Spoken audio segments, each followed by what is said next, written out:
بسم اللہ الرحمن الرحیم۔ السلام علیکم۔ کیپٹل ٹاک میں خوش آمدید۔ قومی اسمبلی میں آج جعفر ایکسپریس پر حملے اور وہاں جو قتل و غارت ہوئی اس کے خلاف ایک متفقہ قرارداد منظور کی گئی۔ یہ قرارداد وفاقی وزیر برائے پارلیمانی امور ڈاکٹر طارق فضل چودھری صاحب نے پیش کی، اور اس موقع پہ تحریک انصاف سمیت جو باقی اپوزیشن پارٹیز ہیں ان سب نے اس قرارداد کی حمایت کی۔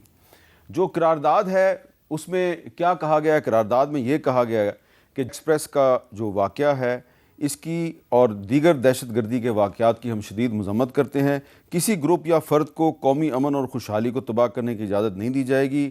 قومی سلامتی سے متصادم نظریات کو پھیلنے نہیں دیا جائے گا۔ ایوان سانحے میں جاں بحق ہونے والے معصوم شہریوں کو خراج عقیدت پیش کرتا ہے۔ پاکستان آرمی، ایئر فورس اور دیگر قانون نافذ کرنے والے اداروں کی بہادری اور عزم و ہمت کو بھی خراج تحسین پیش کیا گیا، اور کہا گیا پاکستانی عوام کسی رنگ، نسل، رنگ اور مذہب سے بالاتر ہو کر دہشت گردی کے خلاف متحد رہیں گے۔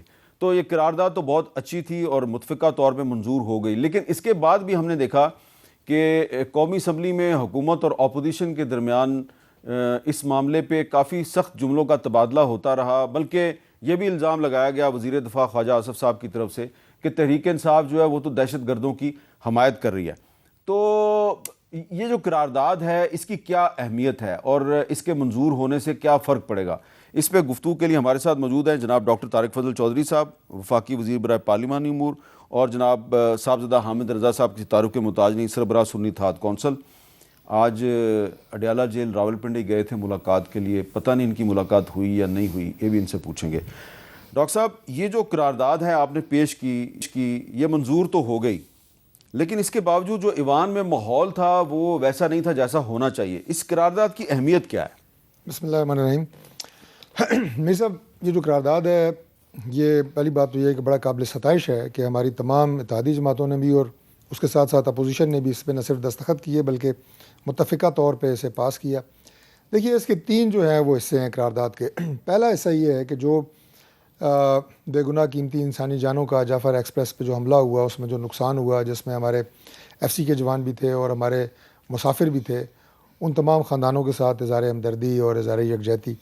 دوسرا حصہ اس کا یہ تھا کہ ہم دہشت گردی کے خلاف جو ہمارا عزم ہے بحیثیت قوم کے، اور اس کے بعد ہماری جو لا انفورسنگ ایجنسیز جس طرح ان سے لڑ رہی ہیں، ان کے ساتھ بحیثیت قوم ہم بالکل متحد ہیں، یکجان ہیں، اور پوری قوت کے ساتھ ہم انشاءاللہ اس دہشت گردی کے جن کا اور اس افریت کا اور اس مصیبت کا مقابلہ کرنے کے لیے متحد ہیں اور ایک ہیں۔ یہ میسج بہت امپورٹنٹ تھا جو دیا گیا۔ تیسرا، جو ہماری لا انفورسنگ ایجنسیز نے، بالخصوص ہماری افواج، ان کے جوانوں نے اس میں شرکت کی، افسران نے اس میں شرکت کی، پھر ہماری ایئر فورس نے اس میں بڑا اہم کردار ادا کیا، ایس ایس جی اور دیگر لا انفورسنگ ایجنسیز، ان کے ساتھ ایک جو ہے وہ کمٹمنٹ کا اظہار تھا کہ ہم آپ کے ساتھ ہیں، اور جس اسٹرگل اور جس جستجو کے ساتھ، جس ہمت کے ساتھ آپ نے شاتیں بھی دی اور اس کے بعد ہمارے مسافروں کو، بے گناہ مسافروں کو بازیاب کرایا، وہ بھی ایک بہت بڑی، میں سمجھتا ہوں کہ اچیومنٹ ہے جو قابل ستائش ہے۔ تو یہ ایک آپ یہ کہیں کہ تین کمپوننٹ تھے اس کے، اور اس میں جو میسج عوام کے اندر دیا گیا، جو آپ نے اپنی ابتدائی گفتگو میں سب سے آخر میں بات کی کہ تھوڑے تلخ جملوں کا تبادلہ، وہ تھوڑی بات جو ہے وہ میں سمجھتا ہوں کہ اپریشیبل نہیں ہے، قابل ستائش نہیں ہے، اور یہ عوام کا میسج عوام سے باہر بھی ہونا چاہیے۔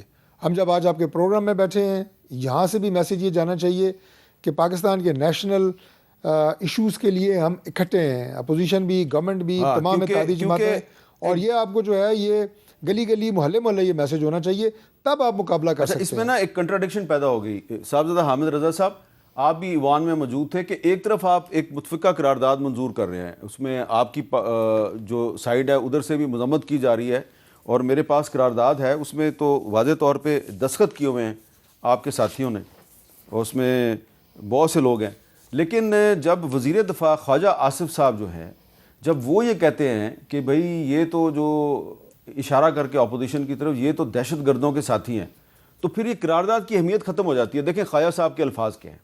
پاکستان میں دہشت گردوں نے 400-500 افراد کو یرغمال بنایا، افراد شہید کیے، ساری دنیا اس کرائسس میں پاکستان کے ساتھ کھڑی ہے سوائے ان کے۔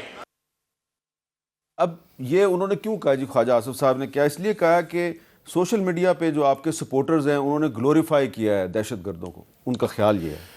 بسم اللہ الرحمن الرحیم، بہت شکریہ میر صاحب۔ دیکھیں سب سے پہلے تو تعزیت ان تمام شہداء سے اکراس دا بورڈ، وہ سیکورٹی فورسز کے جوان ہوں، وہ پاکستانی ہوں، سویلینز ہوں، وہ اگر کوئی اور کسی جگہ پر ورکنگ وہ پاکستانی تھے، اس کے اوپر ہماری طرف سے تعزیت، ان کی فیملیوں کے ساتھ اظہار یکجہتی، اور جو آپریشن کے دوران ہمارے جوان شہید ہوئے اس کے اوپر بھی انہیں خراج تحسین جی۔ دیکھیں میر صاحب، میں یہ سمجھتا ہوں کہ یہ ایک ایسا انسیڈنٹ تھا اور ایسا دل دہلا دینے والا انسیڈنٹ تھا کہ اس کے اوپر آج جب نیشنل اسمبلی کے اندر ڈیبیٹ کی بگننگ ہوئی تو کوئی کنٹروورشل بات نہیں ہونی چاہیے تھی، لیکن ود آل ڈیو رسپیکٹ خواجہ آصف صاحب جس وقت تقریر سٹارٹ کی تو میں اسی وقت ان سے صرف 2-3 سیٹیں چھوڑ کے آگے میں وہاں پر موجود تھا۔ ان کی گفتگو میں انتہائی ادب کے ساتھ عرض کروں گا وفاقی وزیر دفاع کے شایان شان ہی نہیں تھی، اتنی کنٹروورشل گفتگو، یعنی آج جب ہم اس واقعے کو کنڈیم کر رہے ہیں، آپ نے اس کو انگیج کرنے کی یا اس کو ملانے کی سوشل میڈیا کے ساتھ، تو میر صاحب میں بعض اوقات پسند نہیں آتا بہت سارے لوگوں کو، جب کیوس کریٹ ہوتا ہے تو اس کے اندر پھر خبریں باہر نکلتی ہیں۔ وہاں پر جو کچھ لوگ نکلے ان کے ویڈیو بیانات آنے شروع ہوئے کہ ہمیں تو کسی نے بازیاب نہیں کروایا، ہم تو ایسے آئے، پھر اس کے بعد مختلف جو انٹرنیشنل میڈیا ہاؤسز تھے انہوں نے اس خبر کو اٹھایا۔ دیکھیں میرا نقطہ نظر یہ تھا کہ جس وقت انسیڈنٹ سٹارٹ ہوا تو 2, 3, 4, 5 گھنٹوں کے اندر وزیر اعظم کو وہاں پر ہونا چاہیے تھا، یہ چھوٹا انسیڈنٹ نہیں تھا۔ ہمارے وزیر دفاع وہاں ہونے چاہیے تھے، ہمارے وزیر داخلہ وہاں پر ہونے چاہیے تھے، لیکن سر یہ جو 36 گھنٹے خاموشی اختیار کی گئی جس کی وجہ سے کیوس بڑھا اور لوگوں نے اپنی آراء کا اظہار کیا، ہم نے تو نہیں کیا۔ میں نے تو کل بھی گزشتہ روز بھی نیشنل اسمبلی کے اندر بڑی ایک قومی یکجہتی کی بات کی، ابھی طارق فضل چودھری صاحب نے بات کی۔ میں یہ سمجھتا ہوں کہ کم از کم اس واقعہ کے اوپر آپ نے دہشت گردی کو جوڑنا ہے، آپ پی ٹی آئی کے ساتھ جوڑ دیں، آپ نے سوشل میڈیا جوڑنا ہے پی ٹی آئی کے ساتھ جوڑ دیں، آپ نے اپنا کوئی فیلئر جوڑنا ہے تو وہ جوڑ دیں۔ اور خواجہ آصف صاحب تو آج اتنا پرسنل بولے کہ میں بطور احتجاج ان کی تقریر کے، میں نے شاید تھوڑی دیر اسد کیسر صاحب کی تقریر میں بیٹھتا اڈیالہ جانے سے پہلے، میں بطور احتجاج ان کی تقریر کے بعد اٹھ کے گیا ہوں کہ وزیر دفاع نے آج ایوان کے اندر اتنے حساس موقع کے اوپر پرسنل وکٹمائزیشن کر کے پوائنٹ سکورنگ کرنے کی کوشش کی ہے۔ اکراس دا بورڈ پورے پاکستان نے اس واقعے کی مذمت کی ہے، ہم اس واقعے کی مذمت کرتے ہیں اور ہم یہ مطالبہ کرتے ہیں کہ جو کلپریٹس ہیں ان کو کیفر کردار تک لے کے آ جائے، جس بھی جگہ پر کسی کوئی کو اور یہ جو 33 دہشت گرد کہا جا رہا ہے کہ ان کو مار دیا گیا، ان کی شناخت بھی سامنے آنی چاہیے۔ بالکل آنی چاہیے۔ آج تو 25 شہداء جو ہیں ان کی نماز جنازہ بھی ہو رہی ہے۔ آج بلاول بھٹو زرداری صاحب جن کی پارٹی کا چیف منسٹر ہے بلوچستان میں، انہوں نے قومی اسمبلی میں بڑی اہم باتیں کی ہیں، ذرا وہ بھی سنیں وہ کیا کہہ رہے ہیں۔ ہم سب جانتے ہیں کہ بلوچستان کے عوام اپنے حقوق مانگ رہے ہیں، وہ اپنا آئینی حصہ کا مطالبہ کر رہے ہیں اپنے وسائل کے اوپر، مگر ان کا سب سے پہلے مطالبہ یہ ہے کہ ان کو جینے کا حق دو۔ اچھا، یہ جو جینے کا حق دو، دہشت گردی کی سب مذمت کر رہے ہیں، پوری قوم دہشت گردیوں کے خلاف اکٹھی ہے، لیکن بلاول صاحب یہ کہہ رہے ہیں کہ جن کی حکومت ہے بلوچستان میں، کہ بلوچستان میں لوگ کہہ رہے ہیں کہ ہمیں جینے کا حق دو۔ اب ڈاکٹر صاحب اس کا کیا مطلب ہے؟ سر حکومت ان کی ہے، جس پارٹی کی حکومت ہے وہ پارٹی کا جو سربراہ ہے وہ کہہ رہا ہے کہ بلوچستان کے لوگوں کو جینے کا حق دو۔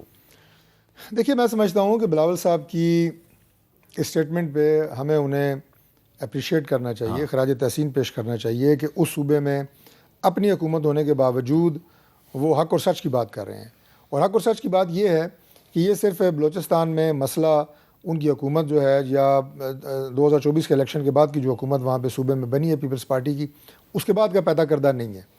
یہ پچھلے کئی سالوں سے، کئی دہائیوں سے آپ کہہ لیں کہ یہ مسئلہ بلوچستان کے ساتھ ہے، وہ یہ بات کر رہے ہیں، وہاں کے بلوچی جو ہمارے بھائی ہیں، اب ریسورسز کے حوالے سے بات کرتے ہیں، اسپیس کے حوالے سے بات کرتے ہیں، ان کی رائٹس کے حوالے سے بات کرتے ہیں۔ اب ان کے ساتھ بیٹھ کے یہ بات طے کرنے کی ہے کہ ان کی کتنی باتیں ٹھیک ہیں، قابل عمل ہیں، کتنی جائز ہیں، کتنی مانی جا سکتی ہیں، کتنی نہیں مانی جا سکتی۔ دیکھیں جب بھی ہم ڈائلاگ کی بات کرتے ہیں، ابھی طریق انصاف کے ساتھ ڈائلاگ کی بات ہوئی تھی، تو ہم نے ہمیشہ یہی کہا کہ ڈائلاگ سیاست کا دوسرا نام ہے، ملک کو سیاسی انداز سے آگے چلانا ہے۔ ڈائلاگ تو صرف سیاستدانوں کے ساتھ ہو سکتا ہے، سیاسی لوگوں کے ساتھ ہو سکتا ہے۔ خود کل آپ کے چیف منسٹر نے سرفراز بگٹی نے کہہ دیا کہ جو ملیٹنٹ ہے وہ تو ہم سے ڈائلاگ کے لیے تیار ہی نہیں ہے، تو ان کو تو رائٹ آف کر دینا۔ تو اگر سیاستدانوں سے ڈائلاگ کرنا ہے تو پھر آپ اختر مینگل سے کریں گے جنہوں نے استعفیٰ دیا ہوا قومی اسمبلی سے، ان کے ساتھ بھی نہیں ہوتا۔ نہیں بالکل ایسا ہی ہے، اور اگر جو بات کی بلاول صاحب نے، میں دوبارہ وہاں سے شروع کروں گا، وہ ملیٹنٹس کی بات نہیں کر رہے کہ ملیٹنٹس کہہ رہے ہیں کہ ہمیں اپنا حق دو، وہ بلوچ عوام کی بات کر رہے ہیں، اور ہم بلوچ عوام کے ساتھ بات کرنے کے لیے بھی تیار ہیں، ان کے لیڈرز کے ساتھ بیٹھنے کے لیے بھی تیار ہیں، اور کئی مرتبہ بیٹھے بھی ہیں. ٹھیک ہے. دوسری بات یہ ہے کہ جو ملیٹنٹس ہیں ان کا بلوچ عوام کے حقوق سے کوئی تعلق نہیں ہے. Let's be very clear. یہ وہ لوگ ہیں جو پاکستان مخالف ایجنڈے کی تکمیل کر رہے ہیں. جو تکمیل سے مراد یہ ہے کہ جو فورسز پاکستان کے خلاف ہیں وہ یہاں پہ انویسٹ کر رہی ہیں. یہ سارے فورن فنڈڈ پروگرام ہیں جو پاکستان میں دہشت گردی کرا رہے ہیں. فاٹا کا علاقہ ہو، بلوچستان بالخصوص، اور ابھی یہاں پہ جو افغانستان میں یہ حکومت تبدیل ہوئی ہے، اس سے پہلے جو حکومت تھی، اب یہ 18 سے زیادہ تو کونسل خانے آپ کے جو بلوچستان اور افغانستان کا بارڈر ہے وہاں پہ انڈیا کے تھے، اور وہاں پہ وہ کیا کر رہے تھے؟ وہ سارے کے سارے جو ہے وہ پاکستان کے خلاف فنڈنگ کرتے ہیں. یہاں پہ ان تنظیموں کو جو ہے وہ پیسہ دیا جاتا ہے اور اس کے بعد وہ پاکستان کے خلاف استعمال ہوتے ہیں، ہمارے لا انفورسنگ ایجنسیز کے خلاف استعمال ہوتے ہیں.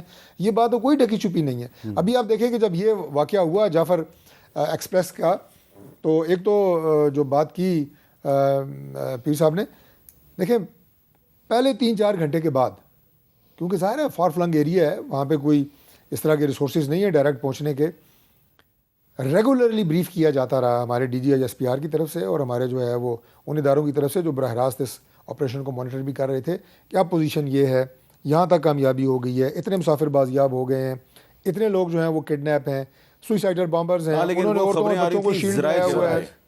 وہ خبریں آ رہی تھیں ذرائع کے حوالے سے، ذرائع ہی کی میں بات کر رہا ہوں، اور وہ ذرائع پھر آئندہ سے ہم یہ زیادہ عسکری ذرائع تھے. ہمارے D G I S P R brief کر رہے تھے کیونکہ خبریں ظاہر ہے انہی کے ذریعے آ رہی تھیں، مین سورس وہی تھے، چینل تو وہاں جا نہیں سکتے تھے، تو لہٰذا انفارمیشن پوری تھی اور آپریشن جب تک مکمل نہیں ہوا وہ انفارمیشن ہم دیتے رہے. اور اس کے بعد جو دہشت گردوں کو جنہیں جہنم واصل کیا گیا 33 کے قریب ان کی جو تعداد ہے، ان کی خبریں بھی ساتھ ساتھ آتی رہیں کہ ابھی اور ایک خبر مارے گئے ہیں، ابھی اتنے لوگ مارے گئے ہیں. میڈیا جو ہے اس کو بھی تھوڑا سا اپنا جائزہ لینا چاہیے کہ میڈیا رپورٹ کر رہا تھا جی ڈرائیور جو ہے ٹرین کا زخمی ہو گیا، کسی نے کہا جی وہ شہید ہو گیا ہے، لیکن الحمدللہ وہ بازیاب ہوا اور وہ زندہ تھا. اچھا میں ایک چیز اس کو ایڈ کروں گا، آدھی بات ہوئی ہے. دوسری بات آپ یہ دیکھیں جو میں نے فورن فنڈنگ کی بات کی ہے کہ جیسے ہی یہ واقعہ ہوتا ہے انڈیا ایسے لگتا ہے جیسے تیار بیٹھا ہوا تھا، اور انہوں نے اپنی ساری رپورٹیں ویڈیو کلپنگز لگتا ہے کہ تیار کر کے رکھی ہوئی تھیں، جیسا بندہ کوئی امتحانی پرچہ دینے کے لیے تیار ہوتا ہے. تمام منفی اور جھوٹا پروپیگنڈا انڈیا میں شروع ہو گیا. انڈیا کی جو انوالومنٹ ہے صرف اس واقعے میں نہیں اور بھی بہت سے واقعات میں انوالومنٹ ہے، کئی واقعات آپ کی گورنمنٹ کو کوئی وائٹ پیپر نہیں سامنے لانا چاہیے؟ دیکھیں ایسی چیزوں کا میر صاحب میں نہیں سمجھتا کہ کوئی وائٹ پیپر جو ہے وہ شائع کیا جاتا ہے، لیکن ہمارے انٹیلیجنس کے ادارے اور ہمارے جو سیکیورٹی ایجنسیز ہیں انہیں بالکل پتہ ہے اس بات کا کہ فنڈنگ کہاں سے ہوتی ہے، ڈوزیر بنا دیں، کس طرف سے آ رہی ہے، ڈوزیر بنا کے یونائیٹڈ نیشنز میں پیش کر دیں. دیا جاتا ہے، ایک دفعہ نہیں کئی دفعہ دیا جاتا ہے. ان کے یہاں پہ جو ہائی کمشنر ہیں انہیں بلا کے بتایا جاتا ہے کہ اس واقعے میں اس چینل سے یہاں پہ فنڈنگ ہوئی ہے اور فلاں فلاں لوگ اس میں ذمہ دار ہیں. یہ میں بات اس لیے کر رہا ہوں کہ ایک انڈین جاسوس گرفتار ہوا تھا جی کلبھوشن یادیو.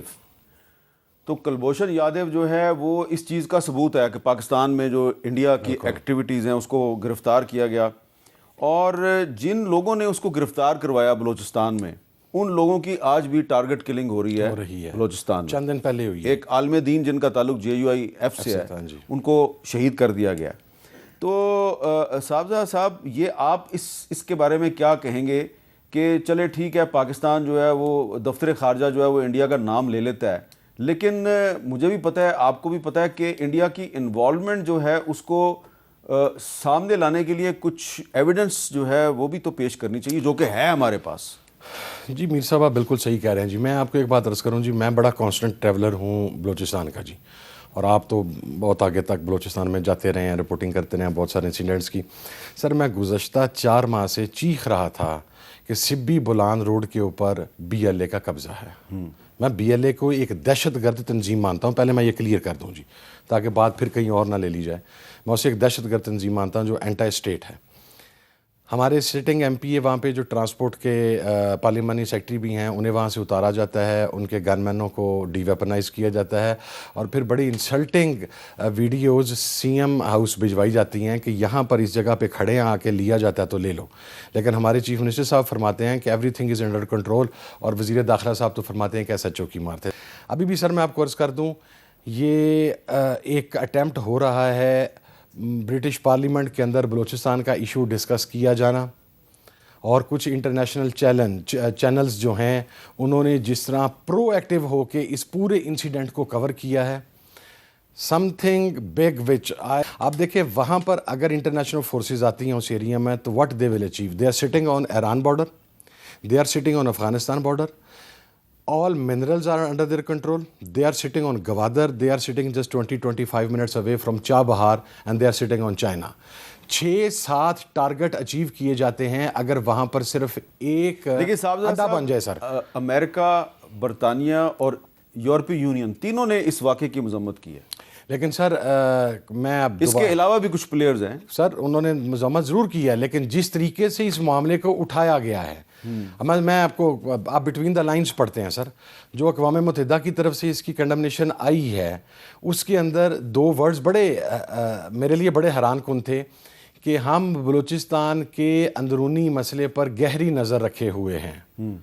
سر یہ بلوچستان کا مسئلہ نہیں تھا فار یو این، یہ پاکستان کا مسئلہ. تو ہمیں بھی کہنا چاہیے کہ ہم اقوام متحدہ کے جو اندرونی بالکل کہنا چاہیے سر اس پہ گہری نظر رکھے ہوئے ہیں کہ آپ اسرائیل کے سامنے بے بس ہیں، آپ انڈیا کے سامنے بے بس ہیں. سر یہی بات یہ بات کہنی چاہیے نا ہمیں اگریسولی. دیکھیں اس میں کوئی اب یہ سیاست نہیں ہے جی، ہم بحیثیت پاکستانی ایک جگہ پہ کھڑے ہیں. آج پاکستان کے بارے میں جو باتیں ہو رہی ہیں وہ سر انتہائی تشویشناک ہیں. میں یہ سمجھتا ہوں کہ اچھا ڈائلاگ، اب جیسے بات ہوئی کہ یہ ملیٹنٹ سے ڈائلاگ نہیں ہونا چاہیے، نہ کریں ہم، لیکن اس کا سر 2 میکنزم ہے. میر صاحب آپ تو خود وہاں پر بگٹی صاحب والے واقعے پر بھی اس سے پہلے بھی پہنچے سارا کچھ. پہلے آپ کو بلوچستان کے سٹیک ہولڈرز کو، جن کی سپیس بہت کم ہو گئی اب، چونکہ ان کو آپ نے اس طریقے سے ہیوملیٹ کیا ہے وہاں پر کہ وہ اپنی پولیٹیکل سپیس کھو بیٹھے ہیں، آپ کو تمام سٹیک ہولڈرز کو بٹھانا پڑے گا. either you like their faces or don't like their faces, as simple as that.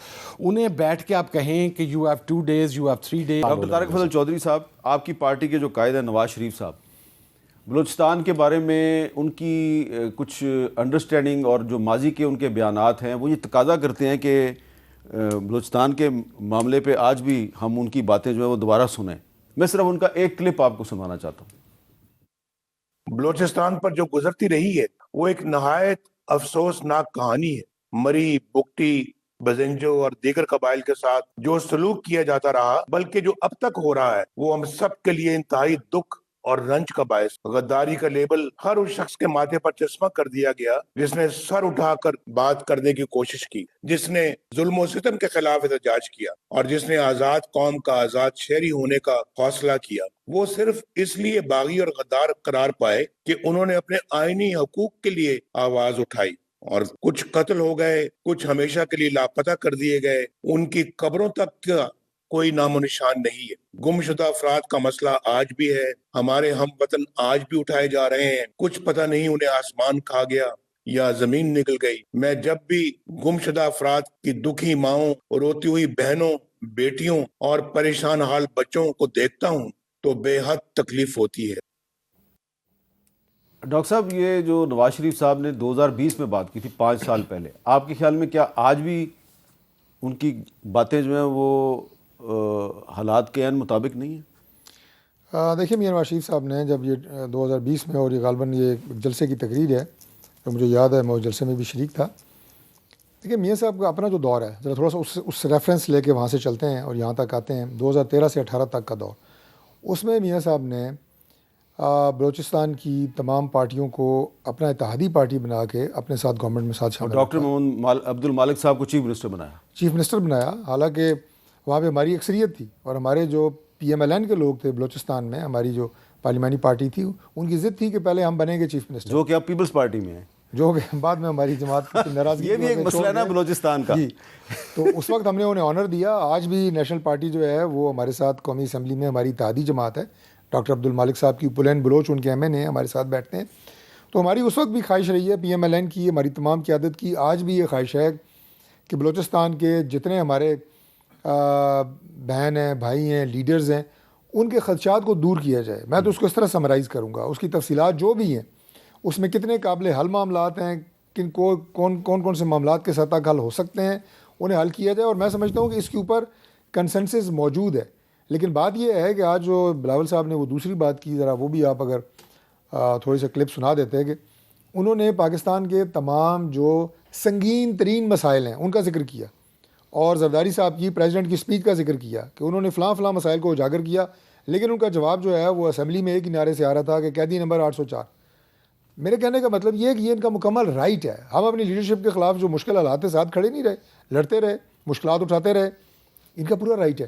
لیکن جب ہم ان قومی ایشوز کی, نیشنل ایکشن پلان کی بات آج ہوئی نا, آج ایک نیشنل ایکشن پلان کو دوبارہ ریوائیو کرنے کے لیے یا نمبر 2 نیشنل ایکشن پلان بنانے کے لیے بھائی جان یہ جو آپ کا اس نیشنل ایکشن پلان جو ہے یہ آیا تھا 2014 میں, ہونا پڑے گا 2014 میں آیا تھا نا, اسی پہ عمل درآمد کر لینا. اس میں اس نیشنل ایکشن پلان کا جو پوائنٹ نمبر 17 ہے, Balochistan government to be fully empowered for political reconciliation with complete ownership by all stake holders.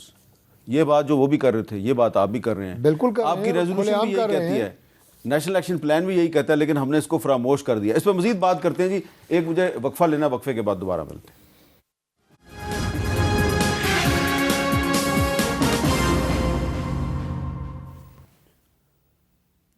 Capital talk میں دوبارہ خوش آمدید. آج ہم بات کر رہے ہیں جو قومی اسمبلی میں جعفر ایکسپریس پر حملے کے خلاف ایک متفقہ طور پہ مذمتی قرارداد منظور ہوئی ہے. بہت سے لوگوں کو یہ نہیں پتا کہ جعفر ایکسپریس جو ہے اس کو جعفر ایکسپریس کیوں کہا جاتا ہے. یہ جو جعفر ایکسپریس ہے اس کا نام رکھا گیا ہے میر جعفر خان جمالی, جو کہ بلوچستان کے ایک مسلم لیگی لیڈر تھے, جنہوں نے بلوچستان مسلم لیگ کے وفد کے ساتھ 23 مارچ 1940 کو جو لاہور میں آل انڈیا مسلم لیگ کا اجلاس تھا اس میں شرکت کی تھی. اور جب قائد اعظم کی بہن محترمہ فاطمہ جناح نے جنرل ایوب خان کے خلاف الیکشن لڑا جنوری 1965 میں, تو جعفر خان جمالی صاحب ان کے ساتھ تھے, اور اس وقت فاطمہ جناح اور جعفر خان جمالی دونوں کو غدار قرار دے دیا گیا. لیکن جب ان کے جو بھتیجے ہیں میر ظفر اللہ خان جمالی صاحب, جو 2003 میں جب وہ پرائم منسٹر بنے, تو انہوں نے اس ٹرین کا نام جعفر ایکسپریس رکھ دیا. یہ میں نے اس لیے آپ کو بتایا کہ بہت سے لوگوں کو یہ نہیں پتا کہ جعفر ایکسپریس کس جعفر کے نام پہ ہے. یہ میر جعفر خان جمالی صاحب ہیں.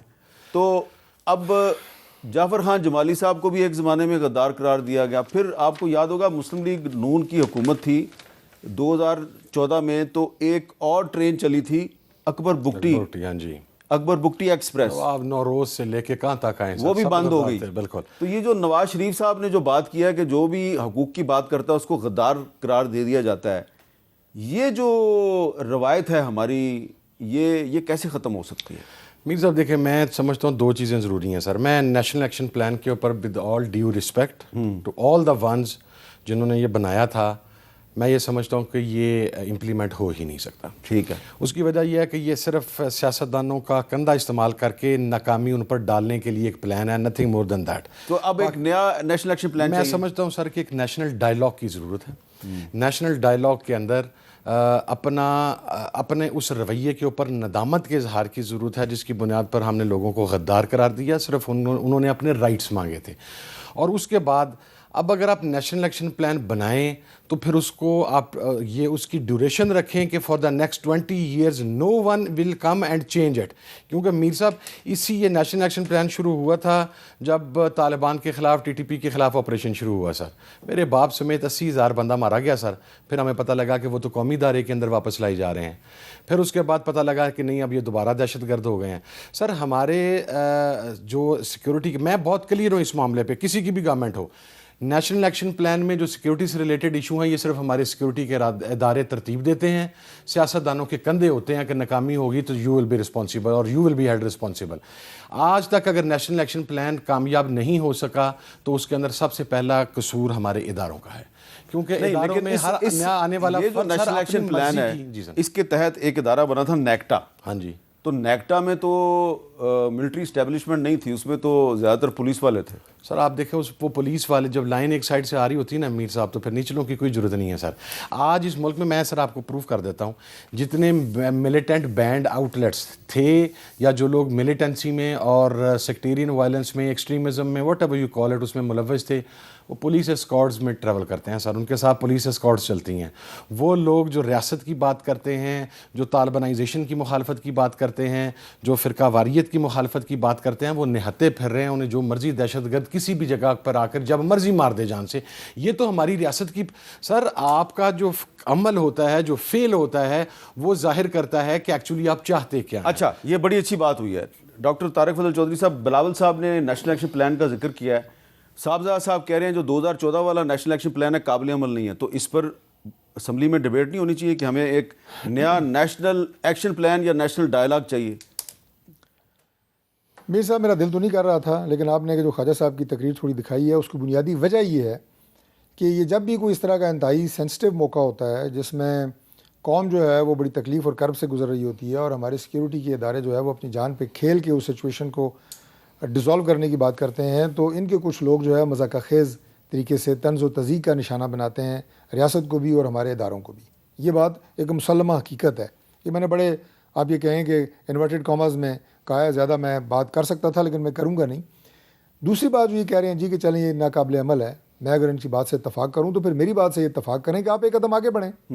جس ریزولوشن کا میں نے ذکر کیا، جس طرح اس پہ آپ سب متفق ہیں اور آج آپ نے اس پہ دستخط بھی کیا اور یونانیمسلی اسے پاس بھی کیا، اب دیکھیں نام آپ جو مرضی رکھیں، آپ اسے ڈائلاگ کا نام دیں، آپ اسے ایکشن پلان 2 کہہ دیں، آپ اسے گرینڈ جرگا کہہ دیں، نیشنل ڈائلاگ کہہ دیں، کوئی نام رکھ لیں، اس سے کوئی فرق نہیں پڑتا۔ بات یہ ہے کہ آپ کی یہاں اندر نیت کیا ہے۔ اگر آپ کی نیت ہے کہ ہم جو مختلف سیاسی جماعتیں ہیں ان کے سربراہ ہیں، بیٹھ کے ایک کمرے میں ہم نے یہ تہیہ کر لینا ہے کہ ہم نے ملک کو اس سمت میں چلانا ہے، ہم نے اپنی پوری اسٹرینتھ دینی ہے ان فورسز کو جو دہشت گردی سے لڑ رہے ہیں، ہم نے اپنا ایک نظریہ بنانا ہے کہ پوری قوم ان کے خلاف متحد ہے۔ یہ میں صرف ایک ایشو کی بات کر رہا ہوں، اس کے بعد دوسرے ایشوز بھی ہیں، پاکستان کی معیشت ہے، پاکستان کے اندر جو ہے باقی جو غربت جہالت اور جو چیزیں چل رہی ہیں ان کے اوپر بھی جو منیمم وہ ٹاپک جن سے ملک سیدھا ہو سکتا ہے اس پہ آگے بات کریں، ہم آج بھی تیار ہیں، جو بھی اس کو نام دیں، چارٹر کہیں، کچھ کہیں۔ اور میں نے تو آپ کے پروگرام میں بیٹھے یہ بات کی تھی، میں نے کہا ایک ان کے بھائی نے کہا وہ جی آپ کے پاس میں کرتا ہوں، انہوں نے کہا جی آپ کے پاس کتنے اختیارات ہیں؟ میں نے کہا جن کے پاس آپ سمجھتے ہیں اختیارات ہیں انہیں بھی بلا لیں گے۔ چلیں میں تو کہتا ہوں کہ عدلیہ کو بھی کہیں گے، چیف جسٹس صاحب کو ہاتھ جوڑیں گے کہ آپ بھی آگے بیٹھیں۔ بھائی یہ ملک ہے، یہ سارے اس کے اسٹیٹ کے آرگنز ہیں، کیوں نہ ایک کمرے میں بیٹھ کے بات کریں؟ اس میں مذاکرہ کیا ہے؟ یہ سر بڑا آسان ہے کہہ دینا، میں اس میں سے کبھی اور میں جب سے آپ کے پروگرام میں آ رہا ہوں آپ جانتے ہیں میرا موقف اس معاملے پہ بالکل کلیئر ہے۔ میں نے یہ کو آج نہیں اس وجہ سے کہ میں پی ٹی آئی کا اتحادی ہوں تو میں نے یہ موقف کھڑا کیا۔ آپ کے پروگرام میں 2 بندے، میرے والد اور ڈاکٹر سرفراز نعیمی، بالکل ان دونوں کا قصور یہ تھا کہ پاکستان میں سیکیورٹی فورسز کے جوانوں پر جو سوسائڈ کا بمبنگ ہو رہی تھی اور جو انہیں مارا جا رہا تھا انہوں نے اسے حرام قرار دیا۔ بالکل صاحبزادہ فضل کریم صاحب نے اور مفتی ڈاکٹر سرفراز نعیمی صاحب نے بالکل یہ کام کیا تھا، اور سر انہیں اسی کام کی سزا ملی۔ جی مجھے تو سر کوئی نہیں بتا سکتا کہ فوج سے محبت کیا یا ادارے سے محبت کیا، جس کے گھر میں باپ کی لاش ہو، جس کی جماعت کے 160 لوگوں کی لاش ہو۔ سر ہم نا بعض اوقات اداروں کی محبت کے اندر وہ جائز تنقید یا وہ جائز نقطہ نظر جو ان کی اصلاح کے لیے ہونا چاہیے ہم وہ بھی نہیں رکھ رکھے، اور آپ ماضی کے حوالے سے کر رہے ہیں، اور وہ لوگ جو ہے وہ اب ان میں سے کچھ کو گرفتار بھی کیا ہوا ہے۔ بالکل سر، میں am very clear on it. میں نے جنرل فیض صاحب اور جنرل باجوہ صاحب ان دونوں کی اس میٹنگ میں سے علل اعلان بائیک آؤٹ کیا تھا جب انہوں نے کہا تھا کہ طالبان کو قومی ادارے کے اندر لایا جائے گا۔ یہ تو میں نے اس سے کہا تھا اسی بات میں صرف ایک جملہ عرض کروں گا جو انہوں نے جو بات کی ہے۔ دیکھیں میں جو بات کر رہا ہوں میں یہ کہہ رہا ہوں کہ میں صرف ان کی بات نہیں کر رہا، میں ان کی جماعت کی آپ کی بھی نہیں بلکہ پی ٹی آئی کی بات کر رہا ہوں۔ آپ سوشل میڈیا کے ذریعے جو اٹیک کرتے ہیں اداروں پہ، میں اس کی مخالفت کر رہا ہوں۔ سوشل میڈیا کے جو پی ٹی آئی کے آفیشیل پیجز ہیں، آپ اگر ہم بات کر رہے ہیں آج نیشنل ایکشن پلان کی، آپ آئیں اداروں کے لوگ بیٹھے ہوں گے، آپ کا جو گلے شکوے ہیں کنسرن ہے، آپ وہاں پہ بیٹھ کے بات کریں۔ نیشنل ڈائلاگ کا مطلب کیا ہے؟ سوشل میڈیا پہ آفیشیل سٹیٹمنٹ تو وہ مانی جائے گی نا جو سیکرٹری انفارمیشن نے دی ہے، جو سلمان اکرم راجہ صاحب نے دی ہے سیکرٹری جنرل نے، جو پارٹی چیئرمین نے دی ہے، یا جو آفیشیل پیج کے اوپر آئی ہے۔ اگر آفیشیل پیج کے اوپر یا پی ٹی اے کی لیڈرشپ کی طرف سے کوئی ایسی چیز آئی ہو تو میں اس کا جواب دوں سر۔ اچھا جی، میں نے ایک بریک اور لینا ہے جی، اور بریک کے بعد دوبارہ ملتے ہیں۔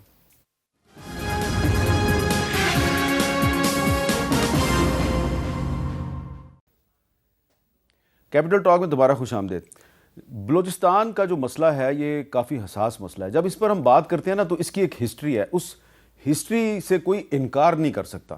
اب زیادہ پرانی بات نہیں ہے، میں پہلے ڈکٹیٹر جنرل ایوب خان کی بات نہیں کرتا، دوسرے ڈکٹیٹر یحییٰ خان کی بھی نہیں کرتا، تیسرے ڈکٹیٹر جنرل ضیاء اللہ کی بھی نہیں کرتا، جو چوتھا ڈکٹیٹر تھا جنرل پرویز مشرف، وہ یہیں اسلام آباد میں یہ کنونشن سینٹر میں ہم لوگوں کو سامنے بٹھا کر اور کچھ بلوچ رہنما جو ہیں ان کو سامنے بٹھا کر کیا گفتگو کرتے تھے، ذرا سنیے۔ بلوچ عوام کے خلاف کوئی ایکشن نہیں ہو رہا ہے۔ ایک اگر سردار کی آپ بات سنتے ہو، یہ رند صاحب بیٹھے ہیں، یہ سردار بیٹھے ہیں یہاں،